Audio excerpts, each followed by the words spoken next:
Bwana asifiwe.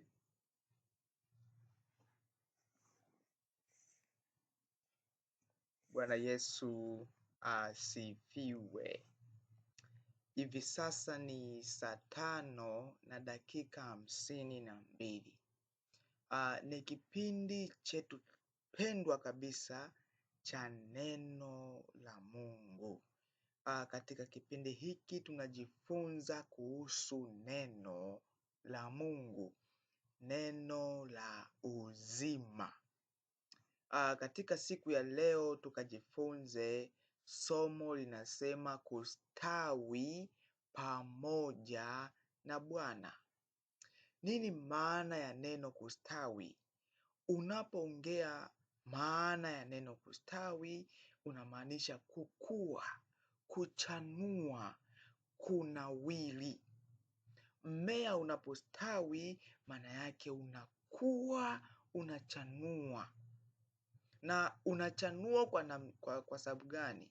Kwa sababu ya ile rutuba ya udongo, mbolea safi.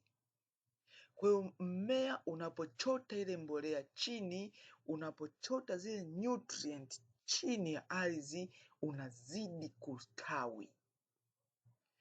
Kwa hiyo tunaposema kustawi pamoja na Bwana, maana yake ni kukua au kufanikiwa katika Bwana. Kustawi pamoja na Bwana kunaweza kuwa ni mfano mzuri ya kwamba mmea ili ustawi lazima uwe umeungana na ardhi yenye rutuba, yenye mbolea safi.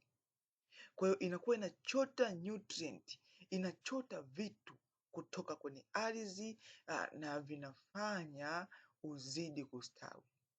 Vivyo hivyo, ili mwanadamu upate kufanikiwa na upate kustawi, ni lazima uwe connected na Mungu.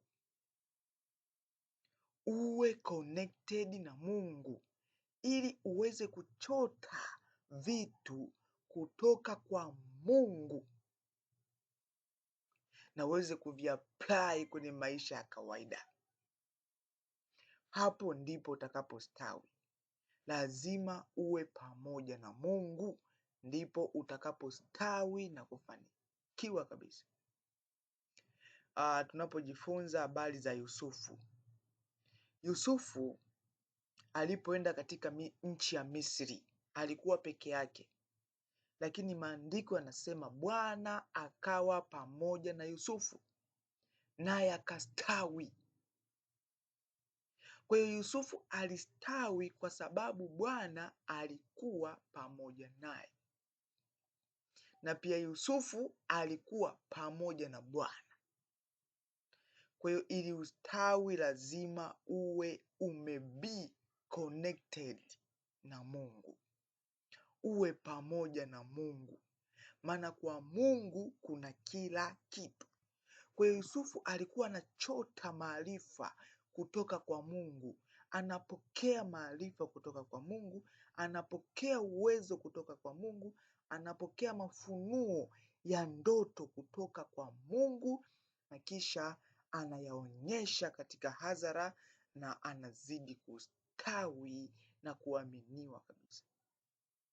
Kwa hiyo kustawi pamoja na Bwana. Ili ustawi kwenye maisha yako, ili biashara yako istawi, ili familia yako iweze kustawi, ni lazima uwe be connected na Mungu mwenyewe. Somo letu ni fupi na linaishia hapa. Tutaendelea na vipindi vinavyofuata. Na Mungu awabariki.